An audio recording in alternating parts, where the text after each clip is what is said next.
ఈరోజు మనం అసలు వీర్య పరీక్ష ఎలా చేస్తారు, వీర్య పరీక్ష చేసినప్పుడు దాంతో పాటు వీర్యం కల్చర్కి కూడా పంపించొచ్చా లేదా దాని గురించి డిస్కస్ చేస్తున్నాం. Hello everyone, doctor Ashish Reddy, consultant microsurgical andrologist, ఆండ్రో9 హాస్పిటల్స్, బేగంపేట్, హైదరాబాద్.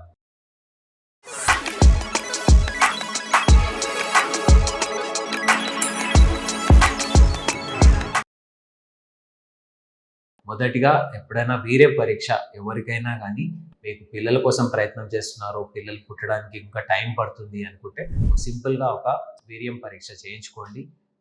దీన్ని స్పర్మ్ అనాలిసిస్ అంటారు, లేకపోతే సెమెన్ అనాలిసిస్ అంటారు, లేకపోతే అడ్వాన్స్ సెమెన్ అనాలిసిస్ అంటారు. ఇలా రకరకాల నేమ్స్ ఉంటాయి.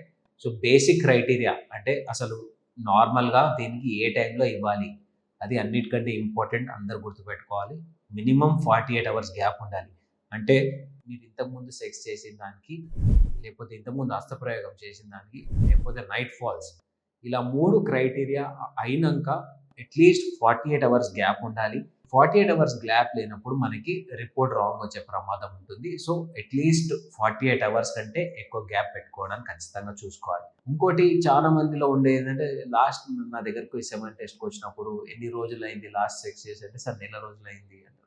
సో ఇలా ఎక్కువ రోజులైనా వేస్ట్. మనకి 7 రోజుల లోపట్లనే, అంటే ఒక ఇంటర్ కోర్స్, ఒక సెక్స్కి ఇప్పుడు టెస్టింగ్కి 7 రోజుల కంటే ఎక్కువగా ఉంటే ఆ రిపోర్ట్ కూడా రాంగ్ వచ్చే ప్రమాదం ఉంటుంది. సో ఐడియల్ టైం మినిమం 48 గంటలు, మ్యాక్సిమం 7 రోజులు. ఇంతకంటే ఎక్కువ తక్కువ ఉండొద్దు, ఇంతకంటే ఎక్కువ ఉండొద్దు. ఈ రెండు ఉన్నప్పుడు, ఈ రెండు లోపట్ల ఉన్నప్పుడే మీరు టెస్ట్కి అర్హులు.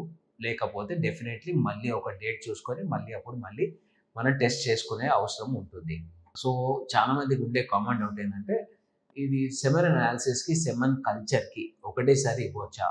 సో దీంట్లో ఒక చిన్న పాయింట్ ఇంపార్టెంట్ గుర్తుపెట్టుకోవాలి. మొదటిగా ఒకసారి వీర్యం మొత్తం కలెక్ట్ చేసిన తర్వాత వాల్యూమ్ మెజర్మెంట్ ఉంటుంది. వాల్యూమ్ మెజర్మెంట్ అయినాకనే మనం సెమెన్ కల్చర్కి పంపించాల్సి ఉంటుంది. సో సేమ్ టైంలో 2 టెస్టులు చేయడానికి ఖచ్చితమైన ఆస్కారం ఉంటుంది. దానివల్ల ఎటువంటి నష్టం లేదు. కానీ ఫస్ట్ వాల్యూమ్ మెజర్ చేసిన, అంటే కొద్దిసేపు మనం దీంట్లో పెడతాము, అది లిక్విఫాక్షన్ కోసం పెడతాము. లిక్విఫై అయిన తర్వాత వాల్యూమ్ మెజర్ చేస్తాము. ఈ వాల్యూమ్ మెజర్మెంట్ అయిపోయిన తర్వాత అనాలిసిస్ కంటే ముందు మనం ఖచ్చితంగా దాన్ని కల్చర్కి పంపించవచ్చు. కల్చర్కి పంపించిన తర్వాత మీరు హ్యాపీగా మళ్ళీ ఈ అనాలిసిస్ అయిపోతుంది. 2 టెస్టులు ఒకటేసారి చేయించుకోవచ్చు. దీనికోసం మళ్ళీ చేయించుకోవాల్సిన అవసరం లేదు. అదే సెమెన్ కల్చర్ చేయించుకోవాలనుకుంటే దీనికి ఎటువంటి గ్యాప్స్ ఇవ్వాల్సిన అవసరం లేదు. నిన్న సెక్స్ చేసినా ఇవాళ కల్చర్ రిపోర్ట్కి ఇవ్వడానికి ఎటువంటి టెన్షన్ లేదు, ప్రమాదం లేదు. సో ఆల్వేస్ అనాలిసిస్ చేసుకుంటే మినిమం 48 అవర్స్, మ్యాక్సిమం 7 డేస్.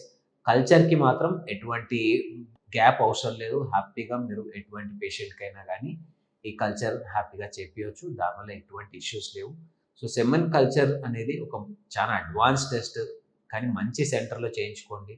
ఎందుకంటే దానిపైన మీ ప్లానింగ్ అంతా దానిపైన డిపెండ్ అవుతుంది. కాబట్టి మంచి సెమెన్ అనాలిసిస్ చేయించుకుంటే మనకి ఖచ్చితమైన ఫర్టిలిటీ అవుట్కమ్స్ గురించి ముందే తెలిసిపోతాయి. దాన్ని బట్టి మనం మందులు వాడాలనా లేదా అనేది ఒకటి తెలిసిపోతుంది. ఫర్దర్గా ఏమైనా డౌట్స్ ఉంటే కింద కామెంట్స్లో తెలియజేయండి, లేకపోతే వచ్చినాక కలవండి. Thank you so much.